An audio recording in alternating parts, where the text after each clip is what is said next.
भाई जो कपीश जी जो बात कह रहे हैं, आगे भाई, कपीश जी जो बात कह रहे हैं उसका सार्वकालिक उत्तर है, ठीक है ऋचा जी, सार्वकालिक उत्तर ये है, ये ऐसा मत बोला करो क्योंकि सबको सबके चरणों का साइज पता है, कब कौन किसके चरणों में लौटने को मजबूर हो जाए कौन जाने। क्या नहीं, आपने बीच में नहीं, सबको लौटना है। मैं उदाहरण देना शुरू करूं तो मैं चरण सिंह के समय से गिना दूंगा। नवेद जी, एक दूसरे को गाली गलौज राष्ट्रीय स्तर पर करने वाले लोग एक दूसरे के चरणों में लौटे कि नहीं लौटे?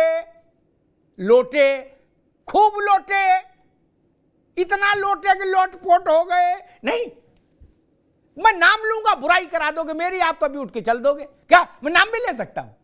इसलिए इन सब बातों में मत पड़ो। हम तो बलराम सिंह, लटूरी सिंह, दर्शन सिंह यादव वहां से बात शुरू करेंगे जहां से मुलायम सिंह जी की फिर सियासत शुरू हुई थी, जिनसे लोटन जहां गोली चली वो साथ आ गए। नवेद बाबू, यादव बेल्ट में जहां वर्चस्व की राजनीति के लिए गोलियां चली बाबू दर्शन सिंह और मुलायम सिंह के लोगों में, वो दर्शन सिंह आ गए थे कि साथ के नहीं है? लोटन पोटन छोड़ो यार, इन चक्करों मत पड़ो, ये सियासत है, इसमें हमेशा हम मुस्कुराते रहो और सबको आदावर्ज करते रहो, पता नहीं कब कौन कहां किस वेश में नारायण मिल जाए, इसलिए इस चक्कर में ना पड़ो। और राजभर, ओम प्रकाश राजभर की जन्मपत्री में ये योग है भैया, वो जहां जाएंगे वो उनको मंच पे बैठा रहा है। अखिलेश जी भी शिवपाल जी को हैंडल पे बैठा देते थे, लेकिन राजभर को तो हैंडल पे नहीं बैठाए थे कभी, नवेद नहीं बैठाए थे ना। राजभर तो पियर का गमछा डाल के बोला कौन है क्या, चाचा को बैठा दिया था हैंडल पे।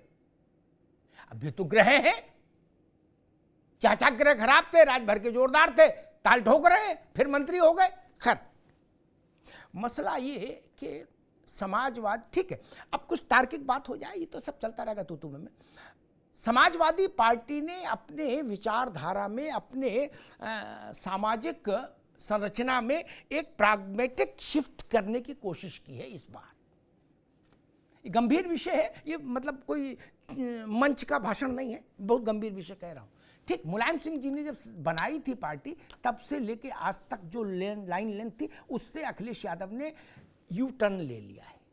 यू, यस, कौन सहमत है कौन नहीं सहमत छोड़ दीजिए इस बात को, अभी मैं इस बात में थोड़ा पढ़ रहा।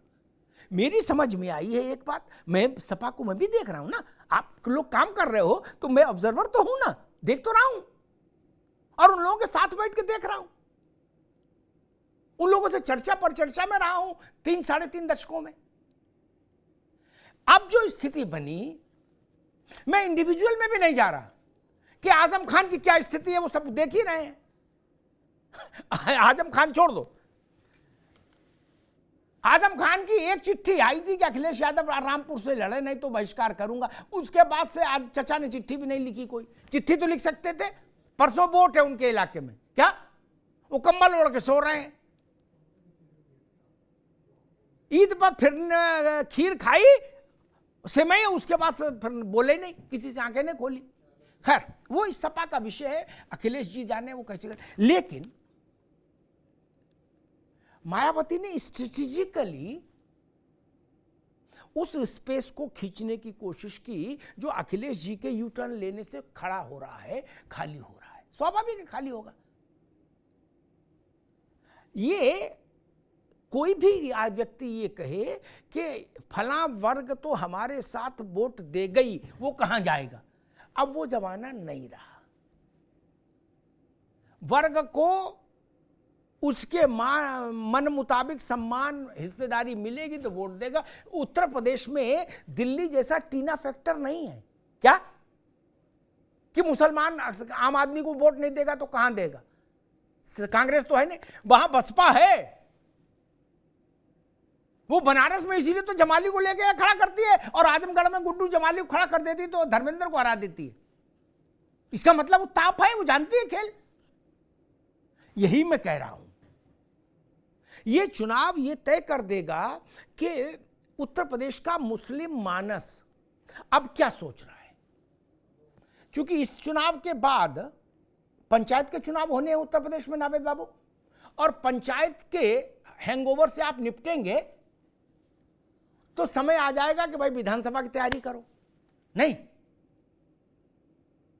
तो मुझे लग रहा है कि मुस्लिम अभी ये तय करेगा कि उस जो शिफ्ट किया है सपा ने अपने को, उसमें कि अब वो किसके साथ कितने कमिटमेंट के साथ जाए। आजम खान जैसे नेताओं की क्या स्थिति है, क्या परिस्थिति है, इसका भी पता लग जाएगा रामपुर में। रामपुर भी मेरे लिए टेस्ट केस है। केवल इमाम वहां चुनाव लड़ रहे हैं या लोधी भाजपा की तरफ से लड़ रहे हैं घनश्याम, वो इतना ही नहीं है, वो टेस्ट केस है कि आजम खान, एक पूरा चैप्टर है समाजवादी पार्टी की किताब का, उसका कोई रिलेवेंस बचा है कि नहीं। क्योंकि उनके परिवार से कोई नाती पोता बच्चा बेटा बेटी कहीं कोई चर्चा में नहीं है क्या, और बसपाई उनको झंडा बना घूम रहे। इसका मतलब कुछ तो है, वरना अखिलेश यादव का या शिवपाल सिंह का या किसी का होर्डिंग लगा के बसपा कहीं रैली निकाल दे तो तुरंत खंडन आएगा कि नहीं आएगा नावेद? आएगा ना, बवाल मच जाएगा। लेकिन किसी ने खंडन किया आजम खान के यहां से? नहीं चल रहा है। अच्छा, इन्होंने भी लोड नहीं लिया, सपाइयों ने भी, कि यही पूछते कि चचा क्या है, वो ध्यान दो यार, है। ये भी एक टेस्ट केस है। और दूसरा, इतना तो दिख रहा है कि आकाश ने जब से बीएसपी में अपनी दखल बढ़ाई है और मायावती जी ने उनको कमान सौंपी है, तब से बीएसपी को वो चर्चा में ले आए, और बीएसपी इरिलेवेंट नहीं हुई उत्तर प्रदेश के पॉलिटिकल मैप से। इसको उन्होंने रिट्रेट कर दिया, पुनर्रेखांकित कर दिया। ये जान लीजिए। अगर हम लोग चर्चा क्यों कर रहे हैं, और अखिलेश जी जैसे बड़े नेता को चर्चा करनी पड़ रही है कि ये मैनपुरी में क्या हुआ, उनको ये बात खटकी है, तब ना उन्होंने इतनी लंबी बात की इस पर। अन्यथा तो 40-45 लोग चुनाव लड़ते ही हैं, हु केयर्स। लेकिन इसका मतलब शिव प्रसाद यादव में करंट है। अब कितना है मैं इस बहस में नहीं पड़ता, लेकिन करंट तो है। नहीं तो वक्तव्य मैनपुरी का जिलाध्यक्ष देता, अखिलेश जी क्यों देते? अगर पार्टी का परिवार का सबसे बड़ा चेहरा बोल रहा है शिव प्रताप यादव पर, और इतना डिटेल बोल रहा है नावेद जी, तो इसका मतलब है कि उसकी उम्मीदवारी वहां असर डाल रही है। वैसे ही जैसे जौनपुर में शशिकला की उम्मीदवारी असर डाल रही है भाजपा पे। कृपा बाबू के लिए अब रास्ता उतना आसान तो नहीं। जौनपुर कभी भाजपा का स्ट्रांग होल्ड रहा हो ऐसा भी नहीं, ऊपर से ये श्रीकला और आ गई। धनंजय के साथ भी एक सिंपैथी का, उनकी जाति का वोट हो सकता है। तो बहन जी ने वहां भाजपा वालों को फंसा दिया, और मैनपुरी में अब हो सकता है जो बात नावेद जी कह रहे थे वही हो कि आपने हमको थैंक यू भी नहीं कहा तो ले झेलो। किसी ने ढूंढ के दिया हो उम्मीदवार, इससे क्या फर्क पड़ता है? और राजनीति में ऐसा होता है, कोई नई बात थोड़ी ना है। ढूंढ के किसी ने दिया हो, खड़ा तो बहन जी ने किया ना। चुनाव चिन्ह तो हाथी है ना उसका, शिव प्रसाद यादव का। यह महत्वपूर्ण है। यहां से चुनाव में रंग बदला है, शेड बदला है, और मैनपुरी समाजवादी पार्टी के लिए सर्वाधिक प्रतिष्ठापूर्ण चुनाव है। अगर अखिलेश जी खुद नहीं लड़ते हैं तो इससे ज्यादा प्रतिष्ठापूर्ण सीट कोई और दूसरी नहीं सपा के लिए, मैनपुरी। और स्वाभाविक है, मुलायम सिंह जी के निधन के बाद जब उपचुनाव हुआ था नावेद जी, तो उस वक्त सारा परिवार और प्रदेश भर के समाजवादी नेता सब लोग 15-20 दिन वहीं रहे थे मैनपुरी महीने भर। तो कार से प्रचार की जरूरत नहीं पड़ी थी, पांव पांव ही प्रचार हो गया था। इस बार सबको चुनाव लड़ना है।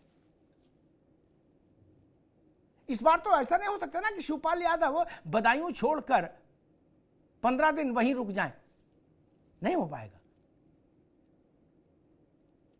रामगोपाल यादव भी फिरोजाबाद देखना चाहेंगे, जहां से अक्षय चुनाव लड़ रहा है, और समाजवादी पार्टी के बड़े नेता भी जहां जहां चुनाव लड़ रहे हैं तो उनकी व्यस्तता वहां रहेगी। इसलिए मैंने कहा ये चुनाव महत्वपूर्ण हो गया, चाहे मैनपुरी हो, चाहे जौनपुर हो, चाहे मुरादाबाद हो और चाहे रामपुर हो।